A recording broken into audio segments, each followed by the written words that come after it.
traditional way of thinking of this is that you need to have three things. You need to have pathos, which is the emotional appeal, pulling on the heartstrings of your audience.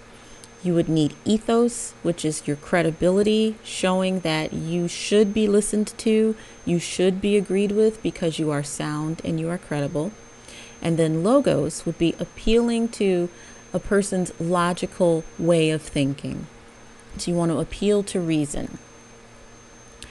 So pathos appeals to those values and the emotions. Let's look at an example of pathos.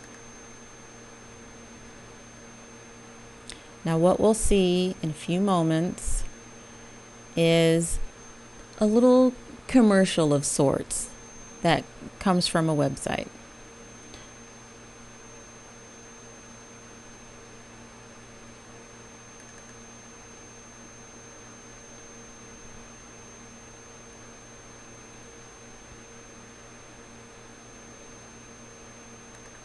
Okay,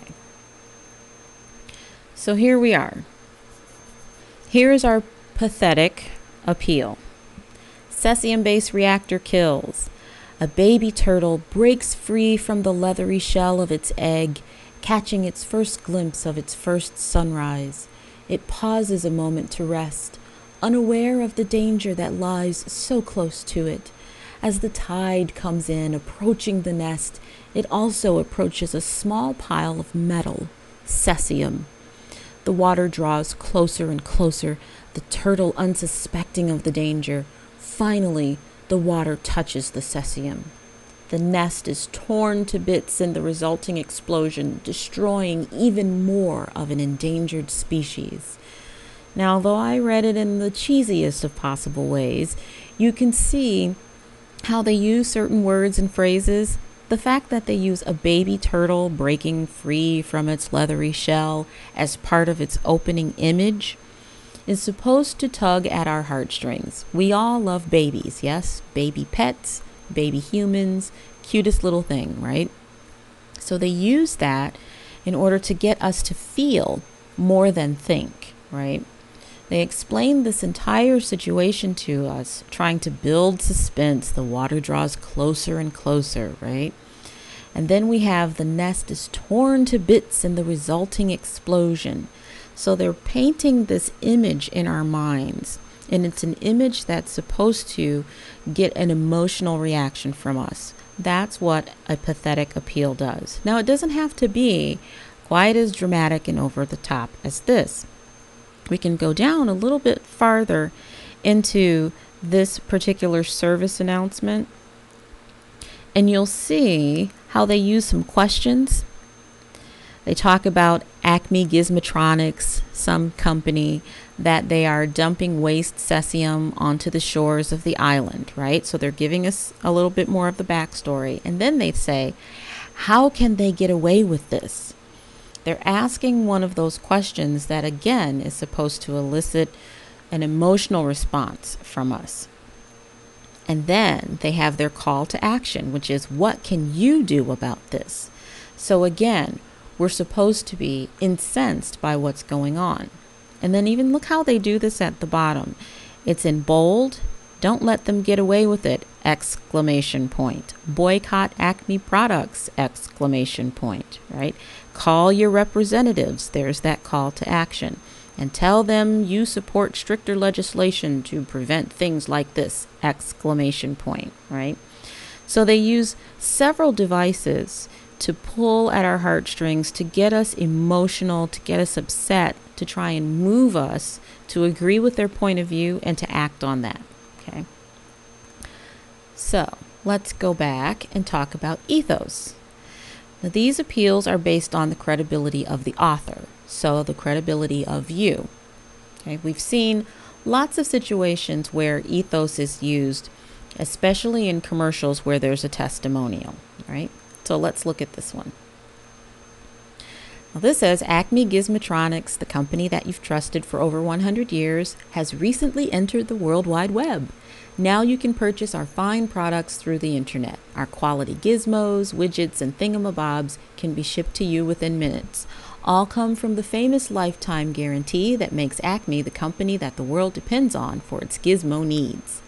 And then they have their spokesperson, Mr. Coyote, who then tells us that, he plays a coyote on TV. He's used Acme products for years. All of their products are the best around. And don't forget that high-powered dynamite. He buys everything from Acme. They are the company that I trust the most. So when we look at this one, there are several things that they're doing here. One, the most obvious, is that they have a spokesperson, right? Someone that we're all supposed to recognize and that we're all supposed to understand. He uses Acme quite a bit, right? And if we're familiar with the cartoons, we know that he does. Also, if you look here in the top, they say the company that you've trusted for over 100 years. That's another one of those phrases that's supposed to build up this credibility. We're supposed to say, well, if they can manage to stay in business, they must be good, right? They even do things as small as throwing in some adjectives. Our fine products through the internet, quality gizmos, right? All come with the famous lifetime guarantee. So they use some words, they use a celebrity or a spokesperson. All of these things are devices that can be used to instill credibility in the author. Now, you don't, of course, have to get a celebrity spokesperson in your own arguments that you create. For your arguments, you would use scholarly articles and sources that have been refereed, which means someone has given it a stamp of approval that it's okay, of people who are experts in the field, right? That's how you would build your credibility. Another way that you can build your credibility in your paper without necessarily using the experts is by being fair-minded when you treat the opposing arguments. When you start looking at the opposing arguments, instead of saying, the people who don't agree with me are idiots and they're stupid, here's one of their stupid ideas. Instead of saying something like that, you would say that this is a very good point that they make, but, and then you would argue against it. So that's your way of building the credibility, even if you're not always using a source to build your credibility. The last appeal is the one that we understand the most, I think. The logical appeal. It appeals to the reasoning abilities of the audience. We see a lot of this when people show statistics or when they're analyzing a situation and they set up what is called an enthymeme. An enthymeme shows step by step how you are reasoning through a situation. We see that the most when we say, I heard thunder outside. I saw lightning. Therefore, it's reasonable for me to believe